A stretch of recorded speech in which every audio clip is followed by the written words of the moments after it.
ತೆಲುಗು ಉರ್ದು ಭಾಷಾ ಪ್ರಭಾವದಲ್ಲಿರುವ ಹಿಂದುಳಿದ ರಾಯಚೂರು ಜಿಲ್ಲೆಯಲ್ಲಿ ಕನ್ನಡದ ಕಟ್ಟಾಳು ಆಗಿ ನೆಲ ಜಲ ಭಾಷೆ ದುಡಿಯುವ ವರ್ಗದ ಪರಧ್ವನಿ ಮೊಳಗಿಸುತ್ತಿದ್ದ ವಿನೋದ್ ರೆಡ್ಡಿಗೆ ಕರ್ನಾಟಕ ರಕ್ಷಣಾ ವೇದಿಕೆಯಲ್ಲಿ ದೊಡ್ಡ ಸ್ಥಾನದ ಬಡ್ತಿ ಸಿಕ್ಕಿದೆ.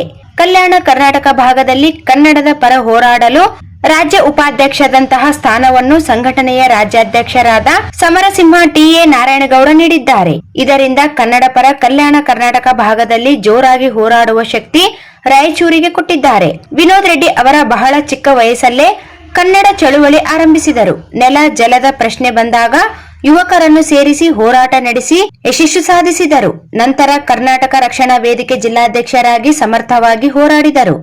ಈ ಜನಪರ ಮತ್ತು ಸಕಾರಾತ್ಮಕ ಹೋರಾಟಕ್ಕೆ ಮೆಚ್ಚುಗೆ ಸೂಚಿಸಿ ಈ ದಿನ ವಿನೋದ್ ರೆಡ್ಡಿ ಅವರಿಗೆ ಪ್ರಬಲ ಸ್ಪರ್ಧೆ ನಡುವೆಯೂ ರಾಜ್ಯ ಉಪಾಧ್ಯಕ್ಷ ಸ್ಥಾನ ಸಿಕ್ಕಿದೆ.